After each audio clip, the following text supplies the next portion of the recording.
사랑하는 성도 여러분, 주님의 은혜 가운데 추수감사 절기를 잘 보내고 계십니까? 어느덧 11월 마지막 주일 예배를 저희들이 드리고 있습니다. 우리는 코로나 팬데믹 올 한 해를 보내면서 우리 자신의 부족함과 연약함으로 인해서 염려도 많았고 불안감도 있었습니다.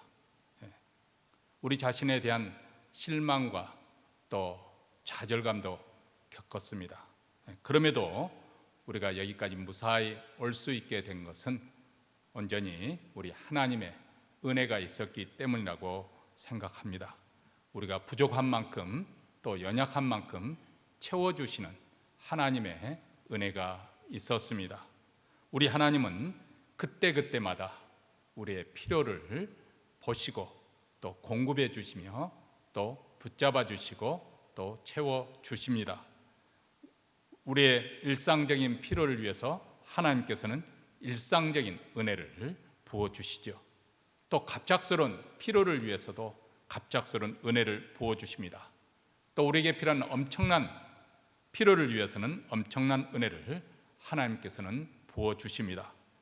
하나님의 은혜를 풍성하게 그러나 낭비되지 않게 그때그때마다 정확하게 베풀어 주십니다.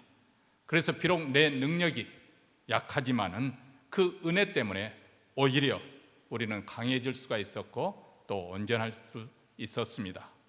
하나님께서 연초부터 오늘에 이르기까지 이 은혜를 내려주셨습니다. 앞으로도 우리 하나님께서는 때를 따라 필요한 만큼 그 은혜를 공급해 주실 것입니다.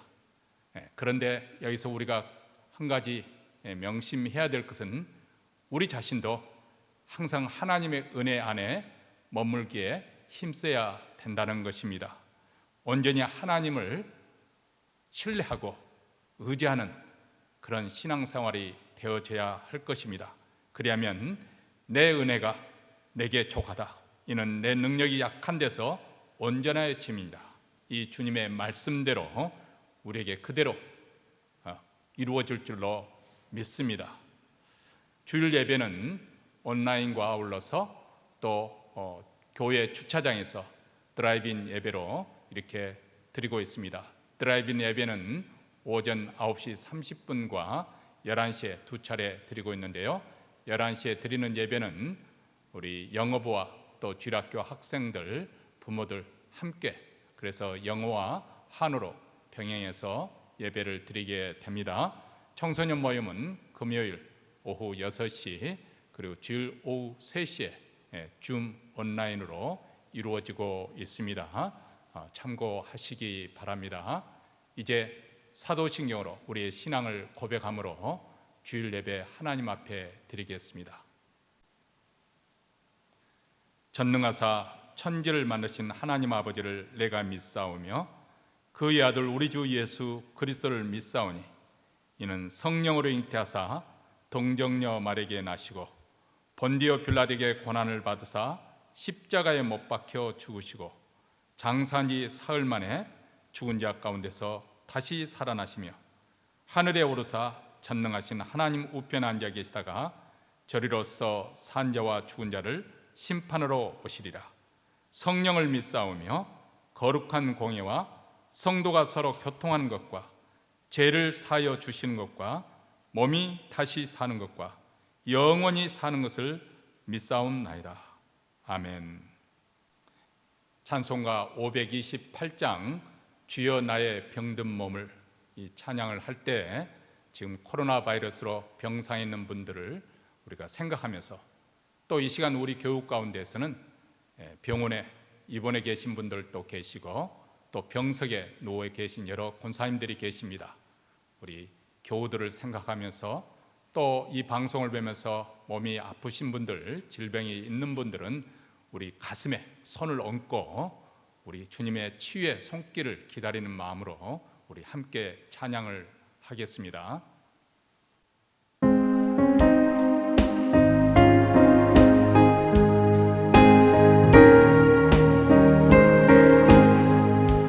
주여 나의 병든 몸을 지금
강선아 권사님께서 저희를 대표해서 하나님께 기도하시겠습니다.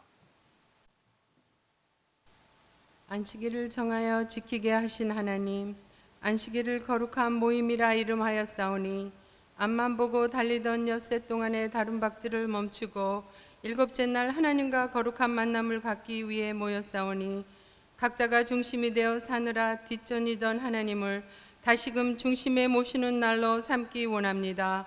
감추어 두었던 대를 드러내 회개하는 날 되게 하시며 하나님과 단절된 관계를 이어주신 예수님의 십자가를 감사하는 복된 날 되게 하옵소서. 회개를 재촉하는 요나의 메시지를 받고 회개하며 하나님을 찾은 니느웨 사람들, 믿음에서 나오는 진정한 회개로 하나님의 긍휼을 입은 니느웨 사람들, 요나의 순종에서 비롯된 니느웨의 회개를 기억해서 우리들도 순종하는 자를 통해 역사하시는 하나님을 잊지 않고 이런저런 이유로 우리의 생각을 앞세우는 교만을 없이 하여 제사보다 나은 순종으로 하나님의 역사에 동참하는 자들 될 수 있도록 성령님 도와주옵소서. 우리를 택하시어 예수 그리스도를 만나게 하시고 그리스도와 연합하여 아버지 안에 거하며 아버지의 뜻을 알게 하심을 감사합니다. 예수님과 동행하는 것이 아버지의 뜻을 아는 길임을 잊지 않고 예수님의 말씀 따라 살기를 힘쓰며 아버지의 뜻을 향해 나아가는 자로 살게 하옵소서. 빛이신 예수님을 생각하고 생명이신 예수님을 생각하며 수시로 변하는 상황에 휘둘리지 않고 상황 너머의 변함없는 사실을 주목해 예수님의 십자가를 바라보며 살아 말과 행동에 늘 감사가 넘치기 원합니다.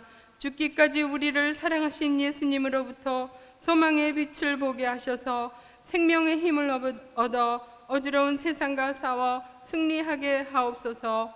팬데믹으로 불확실한 때를 사는 우리들, 희미함이 확실함이 되는 그때를 기다리며 답답함이 시원함 때는 그때를 기다리며 말씀의 등불 비추는 대로 한 발짝 두 발짝 걸어가 하나님이 예비하신 그때를 만나서 부분적으로 알던 것을 온전히 알게 되는 그때에 이르게 하셔서 소망 있는 자들로 살게 하옵소서. 우리의 마음에 살아계신 예수 그리스도로 인해 절망스러운 상황에서도 여전히 주 안에서 소망을 잃지 않는 삶의 모습을 통해 복음의 능력이 증거되게 하옵소서.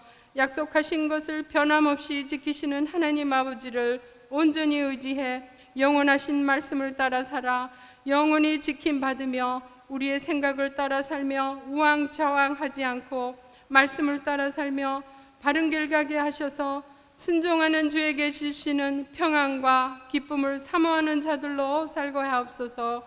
이강욱 목사님을 통하여 들려주실 거룩한 생명의 말씀 위에 축복하시고 우리들도 은혜 받는 복된 날 되게 하여 주셔서 그 말씀 붙들고 예수님 마음 품고 주장들을 내려놓고 성령의 인도하심 따라 살며 하나님의 이름을 높이고 매일 십자가의 사랑을 묵상하며 받은 그 사랑으로 사랑하며 주님과 동행하는 복된 새 주간을 살게 하여 주시길 간절히 바라올 때 감사하며 예수님의 이름으로 기도합니다.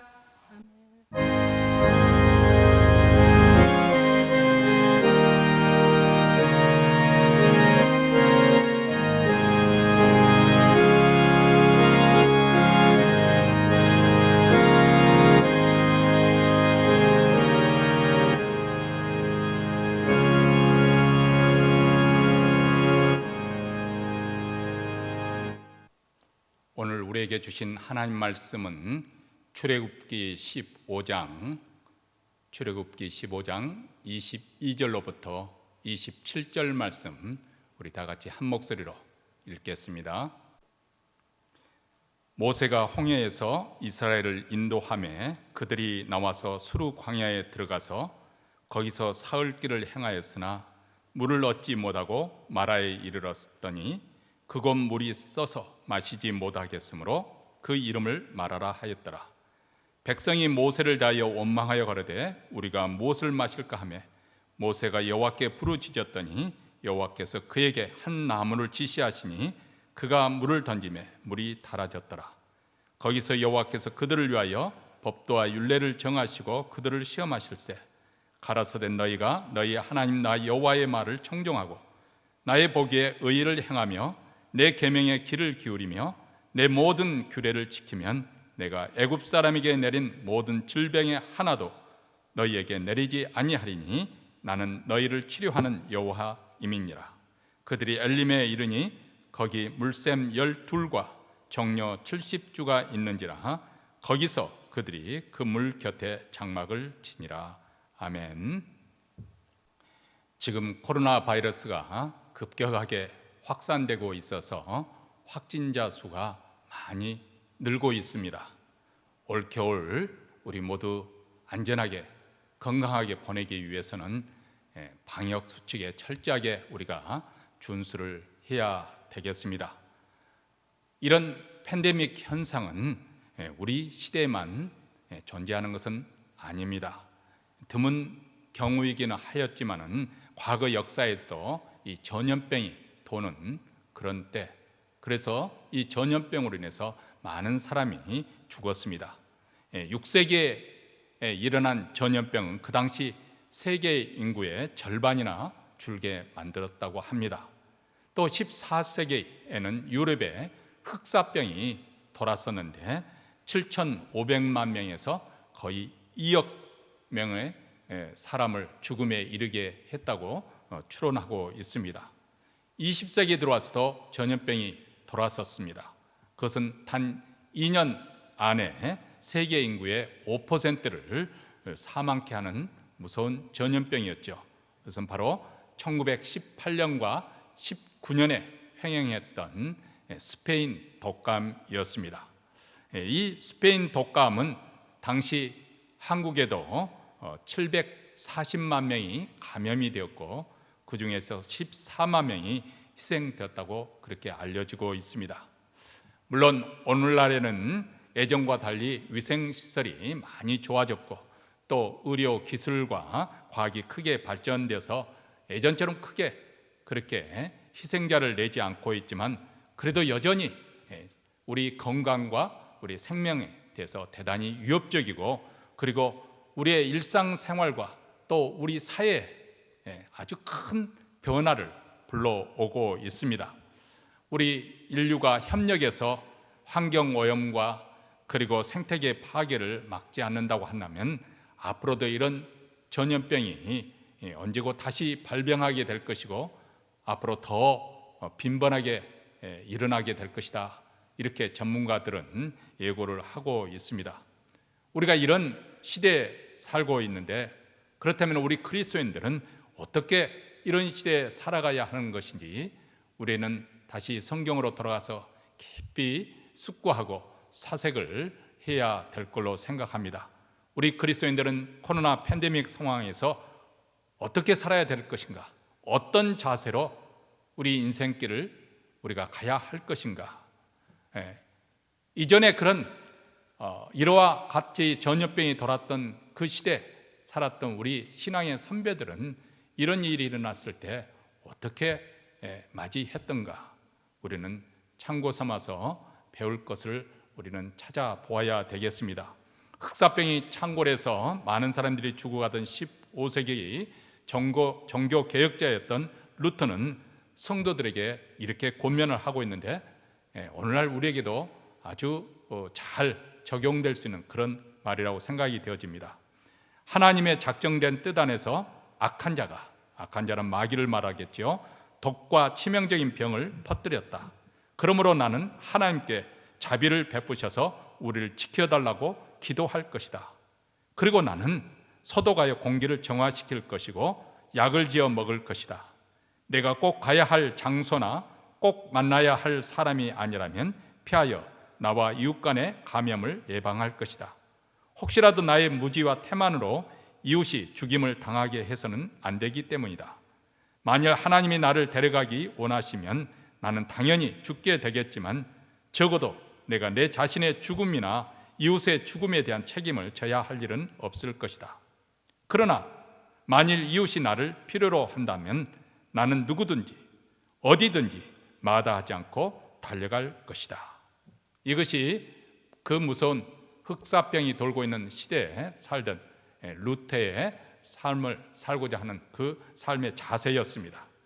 하나님을 믿는 믿음 가운데 방역수칙을 잘 지키면서 그렇지만 또 의연하게 그 전염병에 대해 두려워하지 않고 만약 나의 도움이 필요로 한 사람이 있다면 언제고 달려가겠다. 이런 삶의 자세, 이것은 바로 믿음을 가진 자의 의연한 그런 모습입니다. 이렇게 어려운 때 우리는 하나님을 시험하는 나는 믿음이 좋기 때문에 안 걸릴 거야 하고 방역수칙을 따르지 않는 사람은 하나님을 시험하는 사람들입니다.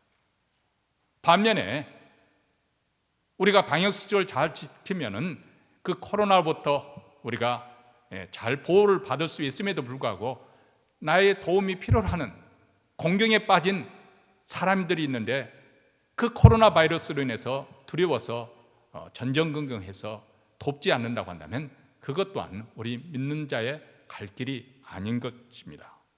우리가 믿는 하나님은 치유하시는 하나님이십니다. 우리의 몸과 마음을 치유하시고 영혼까지 고치시는 전인격적으로 치유하시는 이 하나님을 믿는 우리 하나님의 백성들은 과연 이런 시대에 어떻게 살아가야 할 것인지 오늘 본문 말씀을 통해서 쓴물 같은 우리의 인생을 단물로 바꿔주시는 이 치유의 하나님, 그 하나님을 바라보면서 다시 한번 우리 삶의 자세를 다잡는 시간이 되시기를 바랍니다. 환경학자들의 말에 의하면 앞으로 인간에게 불어닥칠 무서운 재앙 중에 하나가 마실 물의 고갈이라고 그렇게 말합니다. 요한계시록 8장 10절과 11절에도 보면 셋째 천사가 7 나팔을 불자 불같이 타는 별이 하늘에서 강으로 떨어졌는데 그 이름이 쑥이라. 물들의 3분의 1이 쑥이 되며 그 물들이 쑥이 됨을 인하여 많은 사람들이 죽더라. 이렇게 말하고 있습니다. 물이 있어서 마시지 못해서 그 물을 마시면 많은 사람이 죽어가는, 사실 물을 마시지 못하면 우리 인간이 생존할 수가 없는 것이죠. 핵폭탄이나 환경오염 때문에 이런 마실 물이 고갈되는 그런 시대에 올 것을 미리 예고한 말씀이라고 생각이 되어지는데 지금도 중동에서는 석유보다도 물이 더 소중하게 여기지 않습니까? 더 비싸게 팔린다고 합니다. 왜냐하면 사막에서는 물이 없다면 죽기 때문에 그렇습니다. 물은 한마디로 생명을 의미합니다. 그래서 목이 타는 사람에게 물보다 더 소중한 것이 어디 있겠습니까? 사막 한가운데서 물이 없는 그런 상황 속에서 다이아몬드가 필요하겠습니까? 금은 보석이 필요하겠습니까? 모세는 출애굽한 이스라엘 백성을 이끌고 홍해를 건너 수르 광야로 들어왔습니다. 광야에서는 물이 생명인데 사흘 길을 행진하였지만은 물을 얻지 못했습니다. 그래서 극진한 갈증으로 인해서 그들은 큰 고통을 겪고 있습니다. 여러분, 사람이 먹지 않고 40일 생존할 수 있다고 합니다. 그러나 물을 마시지 않으면 일주일을 넘기지 못합니다. 3일 동안 물을 마시지 않고 않아도 사람이 죽을 수가 있습니다. 그런데 이스라엘 백성들이 3일 동안 물을 마시지 못했으니까 얼마나 고통스러운 상황이었겠습니까? 이렇게 물이 없는 곳을 걸어가다가 간신히 한 샘에 도달하게 되어서 감격에서 너도나도 물을 마시는데 그 물이 페놀 탄 물처럼 쓴 물이었습니다. 23절입니다. 마라에 이르렀더니 그곳 물이 써서 마시지 못하겠으므로 그 이름을 마라라 하더라. 여기에서 그동안 예수 불평을 참았던 사람들도 그만 원망이 한꺼번에 터져 나옵니다. 그런데 이 원망하는 이 이스라엘 백성들이 누구인지 한번 생각해 보십시오. 그들은 불과 며칠 전에 애굽에 내린 10가지 재앙을 목격한 사람들입니다. 살아계신 하나님의 권능을 생생히 보았습니다. 홍해가 갈라질 때 이보다 더 위대한 일이 어디 있겠는가? 이 위대한 일을 행하시는 하나님은 과연 누구신가 하고 놀랐습니다. 이 놀라운 구원을 경험한 그들은 소고를 잡고 춤을 추며 하나님을 찬양했습니다. 그 환희의 감격으로 이스라엘 백성들은 온 백성 자체가 찬양대가 되어서 하나님을 찬송했습니다. 이때만 하더라도 그들은 하나님에 대한 자기들의 신앙이 대단한 줄로 생각했을 것입니다. 끝까지 하나님을 잘 신뢰할 것으로 생각했을 것입니다. 믿음의 전선에 나는 아무 이상이 없다, 그렇게 생각이 들었겠죠. 그런데 도저히 마실 수 없는 그 마라의 쓴물로 발견이 되었을 때 그동안 3일 동안 고통스러웠던 것들이 일시에 다 터져 나왔습니다. 마라의 쓴물이 그들 속에 감춰져 있던 불신앙을 끄집어낸 것입니다. 본래 없었던 것이 이 마라의 쓴물로 인해서 그들이 불평을 털어놓은 것이 아니고 그들의 불신앙, 그 뿌리가 깊은 불신앙이 기회를 타서 불평으로 튀어나온 것입니다. 출애굽한 이후에도 이스라엘 백성들에게 변화되지 않은 부분이 있다고 한다면 그들의 마음이었습니다. 불순종의 마음이 바뀌지 않았습니다. 그런데 마라의 쓴물에서 드디어 그 뿌리가 드러나게 된 것입니다. 감춰졌던 불신앙이 표출된 것이죠. 왜 하나님께서는 종종 우리에게 마라의 쓴물을 우리 인생길에서 만나게 하시는 것일까요?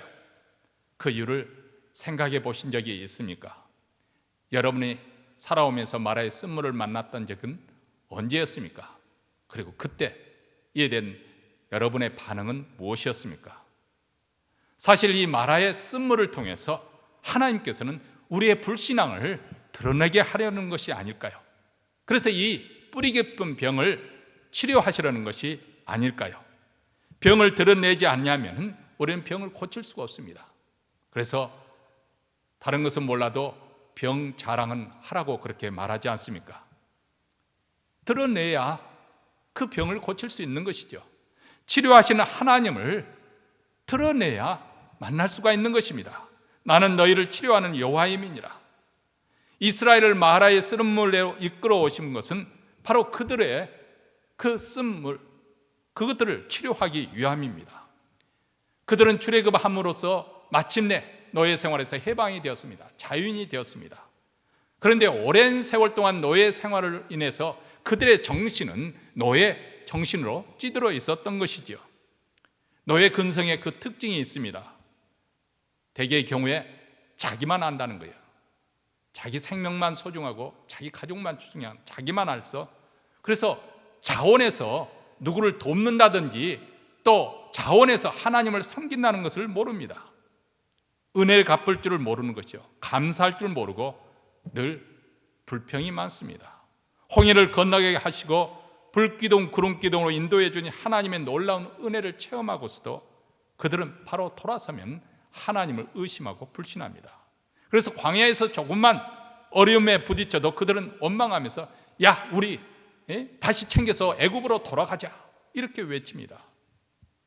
자기들에게 조금 유익된 일이 있으면 자기들을 인도하는 모세를 열렬히 환호하고 칭찬을 하지만 조금 공경에 부딪히면 돌을 들어 그를 치려고 했습니다.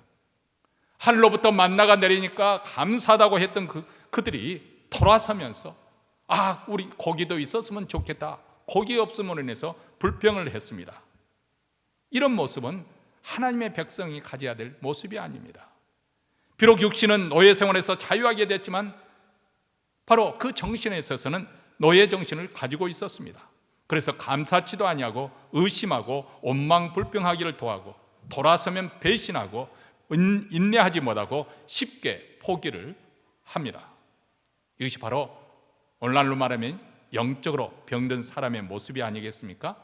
그리고 그 뿌리는 불신앙과 불순종에 있습니다. 우리는 이스라엘 백성들 광야에서 그들의 어떻게 불신앙하였던가 그들의 모습을 보고 이들은 참 이상한 족속이다. 어떻게 하나님의 그 기적적인 능력의 역사를 바라보면서도 그렇게 하나님에 대해 의심했을까? 우리는 그런 생각이 들 수 있습니다. 그런데 광야에서 보였던 이스라엘 백성들의 모습이 바로 이 시대에 사는 우리 자신의 자화상이기도 합니다. 이 세상에는 이렇게 불신앙으로 있는 병든 사람들이 참으로 많습니다. 그래서 자기 자신뿐만 아니라 그 주위에 있는 사람들에게 해를 끼치고 상처를 많이 주고 그래서 피차 고통스러워하는 것이죠. 여러분, 이렇게 병든 상태에서는 하나님의 백성으로 부르심을 받았다 하더라도 함께 마음을 모아서 공동 목표를 향해서 나아갈 수가 없는 것이지요. 하나님의 백성으로서 한 마음으로 하나님을 섬길 수가 없습니다. 진실하게 하나님을 사랑하고 또 이웃을 내 몸과 같이 사랑하는 하나님의 말씀에 따라서 그렇게 순종할 수 없는 것이죠. 그래서 스디틴 마라 물처럼 우리는 병든 인생을 살아가는 것입니다. 물론 그로 인해서 본인 자신도 고통스럽고 또 주위 사람들에게도 짐이 되고 해를 끼치는 인생이 되는 것이죠. 이런 병든 인생을 위해서 우리 하나님께서는 그 인생에게 어떤 변화를 가져오게 하는 것인가? 모세는 원망하며 고통스러워하는 백성들을 인해서 하나님께 부르짖었습니다. 하나님, 이런 상황에서 어떻게 하면 좋겠습니까? 백성들이 물을 마셔야 하면 다 죽기만 합니다. 그런데 물이 있지만은 우리가 마실 수가 없습니다. 하나님, 조만간에 저들이 돌을 들어 저를 칠 것입니다. 어떻게 하면 좋을까요? 모세가 이렇게 필사적으로 하나님께 매달려 기도할 때 하나님께서는 그 물이 쓴물이 변화해서 달게 하는 놀라운 치료법을 가르쳐 주시죠. 그리고 자신이 어떤 분인가를 선포해 주십니다. 25절과 26절입니다. 여호와께서 그에게 한 나무를 지시하시니 그가 물에 던지매 물이 달아졌더라. 거기서 여호와께서 그들을 위하여 법도와 율례를 정하시고 그들을 시험하실새 가라사대 너희 하나님 나 여호와의 말을 청종하고 나의 복에 의를 행하며 내 계명에 귀를 기울이며 내 모든 규례를 지키면 내가 애굽 사람에게 내린 모든 질병의 하나도 너희에게 내리지 아니하리니 나는 너희를 치료하는 여호와임이니라. 사람들은 말하기를 광야와 사막에서 물을 구할 수 없기 때문에 우리는 꼼짝없이 죽을 수밖에 없다고 부르짖습니다. 근데 하나님께서 우리에게 하신 말씀은 우리가 물이 없기 때문에 죽는 것이 아니라 우리의 불신앙 때문에 죽는 것이라고 그렇게 말씀하시고 계십니다. 왜냐하면 하나님께서는 그곳에서도 능히 물을 내실 수 있는 분이기 때문에 그렇습니다. 설령 물이 없다 하더라도 생존하게 할 수 있는 그런 능력을 우리 하나님은 가지고 계십니다. 하나님의 백성들은 이 믿음을 가지고 사는 것입니다. 이 믿음을 주시기 위해서 때때로 우리 인생에 마라의 쓴물을 허락하시고 그 쓴물을 또한 우리 보는 현장에서 단물로 바꿔 주십니다. 하나님께서 어떻게 마라의 쓴물을 바꾸어 주십니까? 모세에게 한 나무를 지시하십니다. 모세는 순종해서 그 나뭇가지를 꺾어서 물에 던졌더니 신기하게도 그 나무가 쓴 기운을 다 해독시키고 물이 마시기에 좋은 적합한 물이 되도록 하여 주셨습니다. 나는 너희를 치료하는 하나님입니다. 여호와 하나님. 그래서 여호와 라파, 치유의 하나님입니다. 이 하나님 앞에 나아가서 우리 인생도 고침을 받아야 하지 않겠습니까? 쓴물같이 아무 소용이 없는, 마실 수 없는 그 쓴물이 변해서 사람이 마시기에 더 적합한 단물로 변하는 그런 놀라운 변화가 우리 인생에도 일어나야 되지 않겠습니까? 우리는 치유를 아주 좁은 의미에서 생각하죠. 그래서 질병에서 고침을 받는 것, 육체적인 그 병에서 해방이 되는 것을 우리는 치유로 생각하지만은, 그러나 치유라고 하는 것은 이런 육체적인 질병을 뿐만 아니라 우리 안에는 내적으로 고침을 받는 것을 의미합니다. 가령 예를 들어서 온갖 종류의 상처나 또 중독 아니면 악수로부터 회복되는 것, 이것이 또 치유입니다. 아니, 더 큰 시각에서 보면 우리가 예수 그리스도를 믿어서 새로운 피조물이 되는 것, 제3을 받는 것, 어둠의 세력이 물러가고 내게 하나님의 은혜의 왕국이 임하는 것, 죽음의 세력이 물러가고 생명의 역사가 내 삶 속에 임하게 되는 것, 그리고 이 사회에 바로 하나님의 통치가 이루어져서 사단의 왕국이 패퇴하고 하나님 나라가 임하게 되는 것, 그리고 한 나라 한 국가가 영적으로 다시 회복되는 것, 이 모든 것을 가리켜서 우리는 치유라고 광범위한 의미에서 말할 수 있습니다. 그런데 우리가 하나님의 이 진정한 이 치유와 구원을 받으려고 한다면 두 가지 사실을 우리는 깊이 깨달아야 합니다. 먼저 하나님은 우리 인생을 치유하시는 분, 즉 여호와 라파라는 것입니다. 그리고 그 다음은 우리 자신이 치유가 필요한 병든 인생을 살고 있다는 사실을 직시해야 됩니다. 우리 모두 다 태어날 때부터 모태로부터 죄 가운데 출생했습니다. 그래서 죄인이기 때문에 우리는 죄를 범하는 것이고 또 죄를 범하기 때문에 죄인일 수밖에 없는, 그래서 모든 인생은 하나님의 영광에 미치지 못하는, 그래서 우리는 그 죄값으로 우리에게 사망이 임할 수밖에 없는 그런 인생을 살고 있습니다. 하나님께서는 이런 인생을 살고 있는 이스라엘 백성들에게 살 수 있는 방법, 살 길을 가르쳐 주시죠. 26절 말씀 다시 읽겠습니다. 가라사대 너희가 너희 하나님 나 여호와의 말을 청종하고 나의 복에 의를 행하며 내 계명에 귀를 기울이며 내 모든 규례를 지키면 내가 애굽 사람에게 내린 모든 질병에 하나도 너희에게 내리지 아니하리니 나는 너희를 치료하는 여호와임이니라. 우리 모두 다 질병에 걸리지 않고 아프지 않고 건강하게 살기를 원하죠. 오래 살기를 바라는 것보다도 사는 동안 우리가 건강하게 사는 것이 우리 모두가 원하는 바일 것입니다. 재앙 없이 복된 삶을 살기를 원합니다. 그러면 우리가 어떻게 병들지 않고 건강하게 복된 인생을 살 수 있을까요? 이스라엘 백성들에게 하나님께서 하신 말씀은 여호와의 말씀을 청종하고 의를 행하며 여호와의 계명에 귀를 기울이고 여호와의 규례를 지키면 애굽 사람에게 내린 질병을 하나도 내리지 않겠다, 내가 다 고쳐주겠다고 약속을 하고 있습니다. 자, 여기서 그렇다면 우리가 청종하고 지켜야 될 율법과 계명은 무엇을 의미하는 것일까요? 우리는 이런 말을 듣습니다. 구약에 나타나는 모든 사건과 구약에 있는 모든 말씀은 오실 메시아, 바로 신약의 예수 그리스도를 가리키는 것이다, 이런 말을 들었을 것입니다. 예수님은 율법의 마침입니다. 완성으로 오셨습니다. 죄를 짓고 죄값을 치러야 할 우리 인생을 위해서 마치 나무를 던져서 쓴물을 단물로, 그렇게 쓴물에 있는 독을 제거해서 단물로 만드신 것처럼 하나님께서는 사랑하는 독생자 예수 그리스도를 십자가에 우리를 위해서 내어주셨습니다. 나무에 달려 그분은 피를 흘리며 죽으셨습니다. 예수님으로 하여금 우리 대신 십자가에 그 나무에 달리게 하셔서 우리가 마셔야 될 그 쓴 잔을 예수께서 대신 마셨습니다. 십자가에서 마신 예수님의 그 잔은 하나님의 심판의 잔이요, 저주의 잔이요, 그리고 모든 질병, 그리고 하나님의 진노에 쓴 잔입니다. 예수께서는 그 잔을 다 마시고 십자가에서 죽으셨습니다. 친히 나무에 달리심으로 우리 죄를 대신 담당하셨습니다. 그래서 십자가는 여기에 놀라운 치유의 능력이 나타나게 됩니다. 왜냐하면 예수님의 십자가는 바로 조금 전 말씀하셨던 것을 하나님의 율법과 하나님의 계명을 완성시키는 놀라운 역사가 일어나기 때문에 그렇습니다. 물론 우리 힘으로는 율법을 지킬 수 없습니다. 율법을 지킴으로 구원받을 사람은 아무도 없습니다. 그런데 십자가를 바라봄으로써, 믿음으로 우리가 십자가를 바라봄으로써 모든 율법과 계명을 지킬 수 있는 그런 놀라운 신적인 성품에 우리가 참여하게 되었다는 것입니다. 여기에 치유의 역사도 일어나는 줄 믿습니다.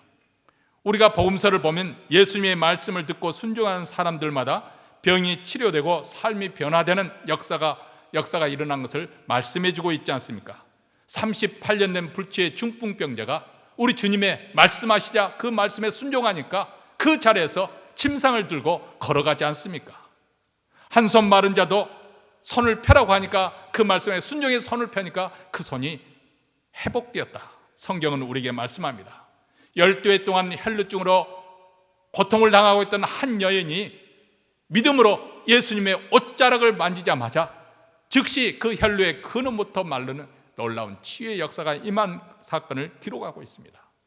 태어날 때부터 장님이었던 자, 소경이었던 사람을 우리 주님의 만져주심에 눈을 떠 보게 하셨습니다. 여러분, 질병은 우리 인생을 불행하게 만드는 저주입니다. 죄로 인하여 이 세상에 찾아온 저주 가운데 하나가 바로 병입니다.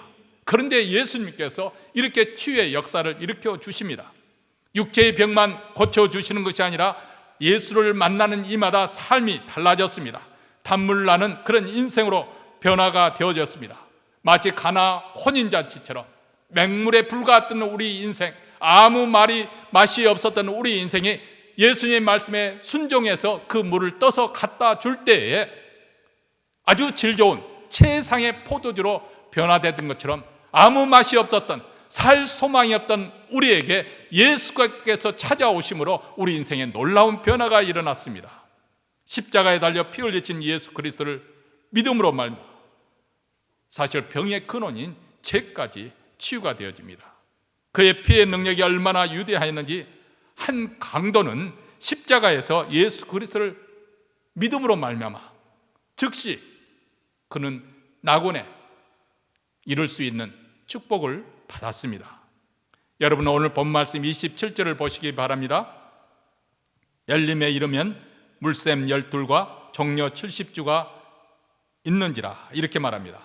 여기 마라 쓴물이 있는 마라에서부터 엘림까지 거리는 낙타로 대략 2시간 거리였다고 합니다. 엘림에는 물샘 12이 있었고 종려나무 70주가 있었습니다.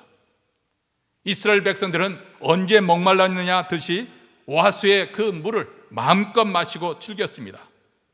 마라의 쓴물은 내 인생을 달게 만들어준 간문입니다. 사실 쓴맛을 아는 사람이 단맛을 잘 알지요. 세상의 쓴 줄을 알 때 비로소 하나님의 은혜가 단 줄을 깨닫게 됩니다. 세상의 허무한 줄을 알아야 하나님을 비로소 찾게 되고 천국을 갈급하게 됩니다. 그래서 그런 사에게 하나님의 은혜가 넘치게 되는 것이죠. 그러므로 마라의 쓴물은 엘림의 축복으로 가는 필연적인 통로인 것을 우리는 볼 수가 있습니다. 여러분, 우리 가운데 어떤 인생도 처음부터 끝까지 행복하기만 한 그런 인생은 없습니다. 인생의 뚜껑을 열을 뽑으면 그 속에 저마다 마라의 쓴물이 흘러나오지요. 어떤 가정은 물질 문제가 있고, 어떤 가정은 자식 문제가 있고, 어떤 가정은 건강 문제가 있고, 어떤 가정은 부부 문제가 있습니다. 이 세상에 아무도 완벽한 인생, 완벽한 집은 없을 것입니다. 지금도 우리 교우들 가운데 어떤 이들은 질병으로 인해서 병석에 누워있는, 또 몸에 너무 심히 세가해서 바깥 출입이 어려운 그런 권사님들이 계십니다. 최근에는 사랑하는 이들이 그 죽음을 목격했던 자들이 있습니다. 어쩌면 코로나 바이러스로 인해서 우리가 계획했던 꿈이 좌절되고 그래서 상실감에 사로잡힌 일도 있을 것입니다. 그런데 이렇게 우리 인생 가운데 쓴물이 있다는 것은 어떻게 보면 모든 인생에게 주어진 하나의 지나가는 과정이라고 생각이 되어집니다. 그러므로 우리는 여기서 포기할 것이 아니고 우리 하나님을 바라보면서 믿음으로 순종하는 사람이 되어서 치유를 받아 인생이 단물로 변화되는 그런 체험을 해야겠습니다. 이 시험을 이긴 자에게 소망이 있는 것이죠. 우리는 이 시험을 꼭 이겨야 할 것입니다. 나는 너희를 치료하는 여호와니라. 우리 하나님은 치료하는 하나님이십니다. 나무를 물에 던졌을 때 물이 달아진 것처럼 하나님께서는 십자가에 달리신 예수 그리스도를 주셔서 우리 인생을 쓴물에서 단물로 바꾸어지게 하셨습니다. 그러므로 우리를 위해서 십자가에 달리신 예수 그리스도를 우리는 바라보시기 바랍니다. 우리의 시선을 거기에 고정시키시기 바랍니다. 예수님을 바라보면 이 국가도, 이 사회도, 이 땅도 고침을 받을 수가 있고 치유가 될 수가 있습니다. 우리 가정도 치유가 될 수가 있고 우리 자신도 치유가 일어날 수가 있습니다. 고통스러운 삶이 치유가 되고 쓴물 나는 인생도 단물로 변화되는 것입니다. 그래서 그곳에 바로 기쁨과 행복의 샘이 흘러서 많은 사람들을 시원케 하는 그런 인생으로 바뀌는 줄 믿습니다. 우리에게 치유의 나무 예수님의 십자가를 허락하신 하나님을 찬송하십시다. 이 하나님의 은혜를 감사하면서 예수님의 십자가에 더 가까이 나아가는 우리 모두가 되시기를 바랍니다. 그래서 십자가에서 내려주시는 그 능력으로 치유함을 받아서 우리 인생도 기쁨과 행복이 흘러넘쳐서 많은 사람들을 복되게 하는 그런 축복된 인생이 되시기를 주의 이름으로 축원합니다. 기도하겠습니다.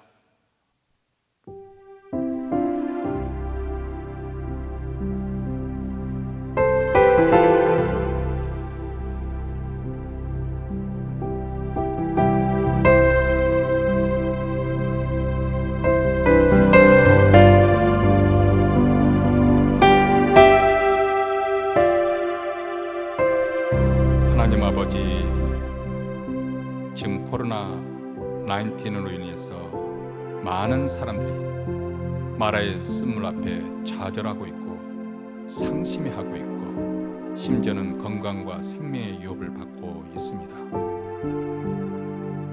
이렇게 전대미문한 그런 시대에 과연 우리 믿는 이들은 어떻게 살아야 할 것인지, 누구를 의지하며 살아야 할 것인지, 하나님 오늘 말씀을 통해서 여호와 라파, 나를 치유하시는 하나님, 그 하나님을 바라봅니다. 사랑하는 아들 독생자 예수 그리스도를 십자가에 내어주심으로 쓴물나는 우리 인생을 단물나는 인생으로 바꿔주시는 놀라운 은총, 날마다 십자가를 바라보면서 그 구세주의 놀라운 구속의 은총을 찬송하면서 그 십자가에 흘러나오는 그 치유의 능력으로 우리 인생이 고침받기를 원합니다. 이제껏 내 자신만을 위해서 살았던 나의 이기적인 자기 중심적인 그런 사고방식에서 이전보다 더 우리 주님을 사랑하는 마음을 갖게 하시고 또 이웃을 잘 섬길 수 있는 넉넉한 마음을 주시기를 간절히 원합니다.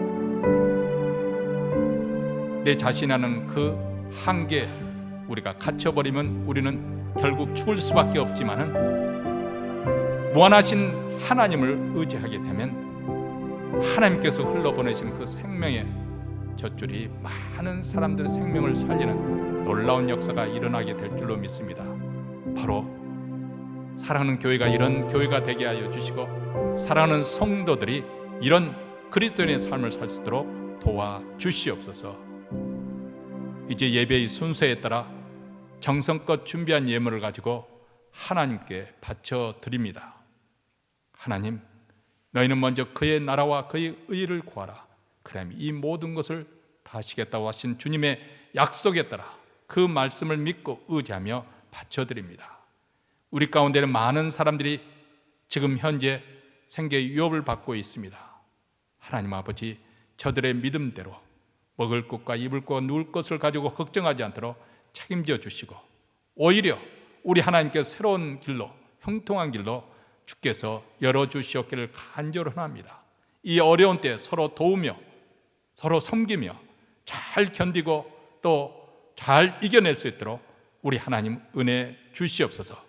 가정마다 복을 주시고 자녀들에게 형통한 길로 열어주시고 믿음이 더욱더 장성할 수 있도록 우리 하나님 도와주시고 주의 교회가 더욱더 흥왕하여서 우리 주 예수 그리스도의 복되신 주님이신 것을 세계 끝까지 증거하도록 주께서 도와주시고 북한 땅에까지 증거하는 교회가 되게 하여 주시옵소서.